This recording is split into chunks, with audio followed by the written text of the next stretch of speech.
Good morning, everyone. We have, I think there's 6 of these trees that we need to remove. And we're going to feed them with a little X into the chipper. Well, we had a little bit of a dilemma on how we could get these things down. Initially thought we were going to bring the lift and take them down in pieces, but the owner said, well, what happens if we take this tree out right in the middle? But that saves some time and money. I said, save upwards of a G right there. So we're gonna take this little one out, and then 1, 2, 3, 4, 5 or 6 of those things, and then grind all the stumps. I just brought the grinder. He wants it out anyway because it's messing with the roots are going out to the slab. Power lines are way over there. Reason why I can't follow them the other way. Biggin.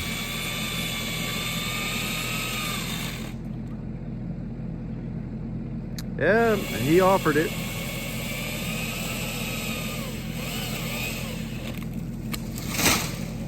He said if it saved us time and him money, take it down. There you go. Ready? All right. Oh, branch already knocked the thing down.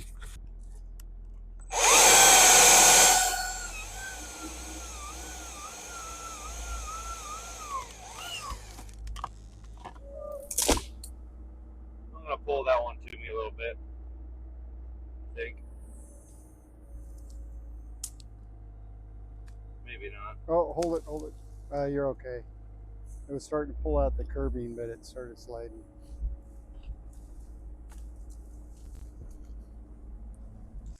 This curbing's in 3-foot sections anyway, so. Yeah. You got it where you want it? Yeah, I can reach it. Okay.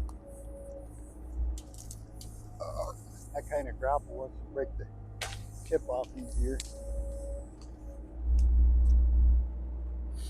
Are you ready? Try it. Oh yeah. Here, I didn't bring the poles on.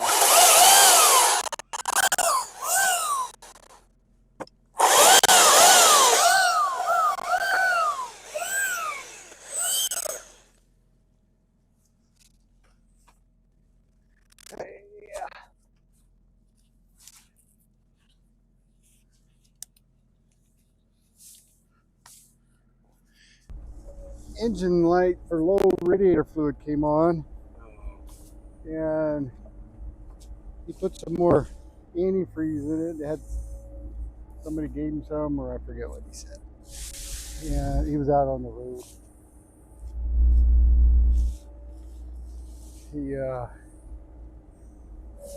He's going to give it to the shop. He said it could be $4,000. I guess that's for a new radiator.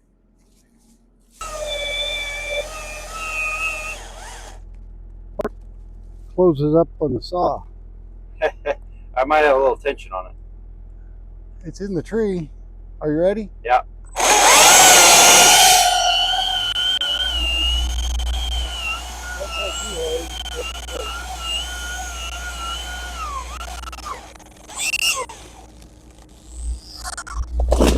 Perfect. Drive down the bank just shooting it and not worrying about getting it too pretty. They can rake it out. Yeah. But I don't have the mech, so I can't really manipulate these big guys. No, we just cut them in half. Yeah. We're 20-foot pieces. 20 foot's a good length. All right, Bobby. Not Bobby J, Bobby Hill. All right, guys, you're going to see something that I've only had to do one time before, and that is run the excavator grapple with no rotating function. And at this point in time, I'm not sure why we lost it on this job, but the first time I lost it because I broke one of the hoses. So I simply just avoided hitting that control and rotated it on a stump. So I had half a day's practice on running a grapple without hydraulic rotation function. It just was all mechanical, whatever way you can make it happen. Now what had started this trend, and this job is literally the first log that I grabbed to put down by the chipper. Happened to be the butt cut of, it's not a very big tree, not a very big log, you'll see in a second, but it just happened to be the first one that I grabbed in the job. And I was trying to pull out of the bushes, and I thought I bumped a solenoid. There's a diverter valve, that silver block on the end of the stick. I thought I bumped one of the wires for that. So we ended up spending about an hour or so before this clip trying to diagnose and figure out what the problem is. We were checking the wiring, checking power to it, checking fuses, and we were thinking it had to be something with the diverter valve. Pull it apart, pull the solenoids apart. All those things are clicking. Here's the log right here. Pick this thing up on the end just a little bit, so it wasn't balanced quite like this, and I guess it just over rotated internals of the grapple. And then the video I'll show you exactly what happened and why this thing failed. Now mind you, this machine, not on this job but on the very next one, it clicked 4,000 hours, and I think this one had to been 3,990 or something like that. So most of the hours that I have on this machine are on this grapple. It's been moving timber, it's pretty much his whole career. So this little Valby grapple definitely got some miles on it.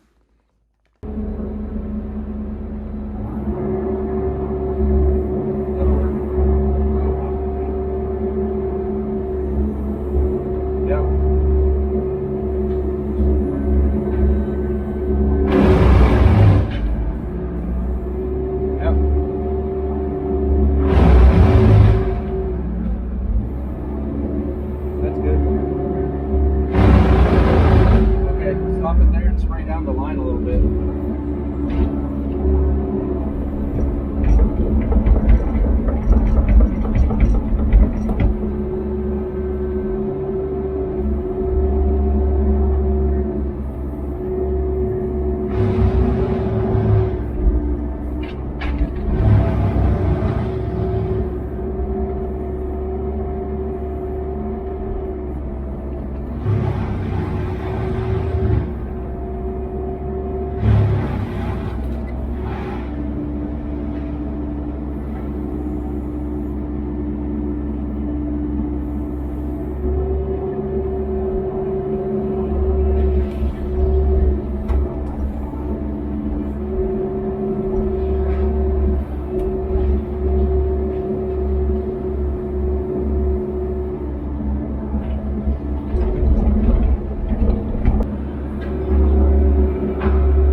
Somewhere you're standing.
see the neighbor's house now.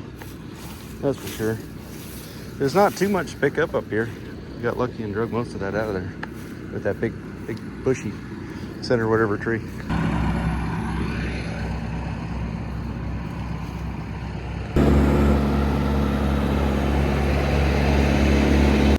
Well, hopefully the wireless mics worked out good. I've been wanting to do that for a couple years now, so Hoss and I can both be just chatting and the camera picking it up. Hopefully I didn't say anything bad, but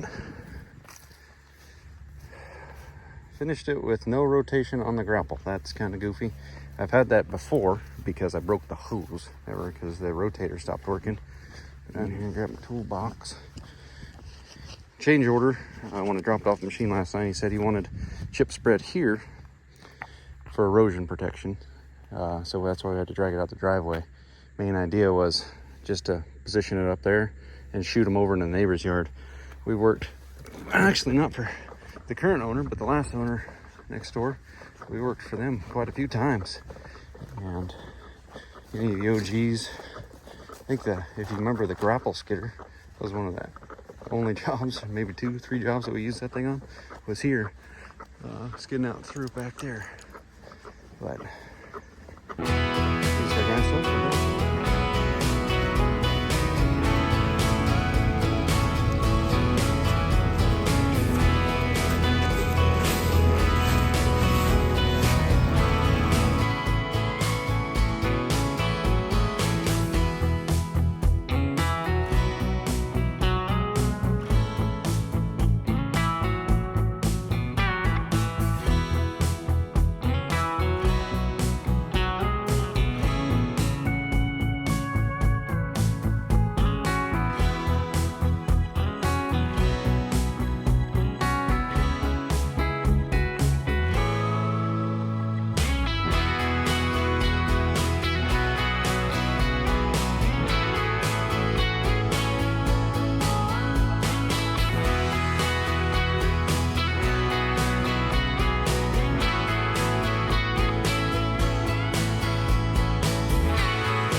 Looks nice. Can't even really tell that we were over there.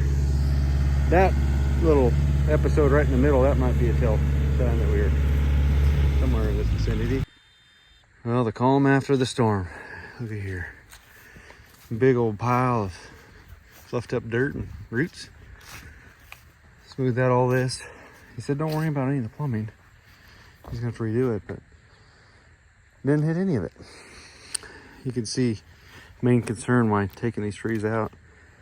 It's a bummer the blinder's gone, but the freaking roots are taking over, messing up the driveway, messing up the plumbing. For the sake of possibly saving somebody else some time or money, maybe they think they need to order a new rotator, we decided to rip this one apart and see what actually happened to it. And it's fairly simple for the most part. Haas has got the bottom, so it'll have 8 bolts, Allens, that go up vertical, thread into here, cage this thing in there. And what happened is it's got these 2 dowel pins that go in right here and here. And this is where the flow comes in for your rotator through these ports. And those dowels broke, twisted the center of the housing, so figure we're either blocking off the inlet or the outlet for one direction enough so that it locked up. No flow. Yeah, no flow. Either stopping it from letting it in or stopping it from leaving out, one of the two. So what we did is, it's pretty loose tolerances from factory for the dowels they had in it.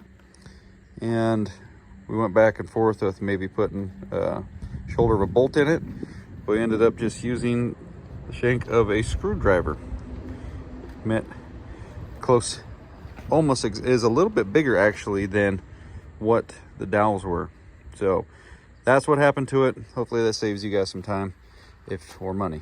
We'll get this thing back together and didn't have to buy a whole new rotator and or grapple. But we are still keeping an eye out for a backup, even though the machine doesn't get used but 100 hours a year. Well, that's good. It only took 3 hours to figure that out and fix it.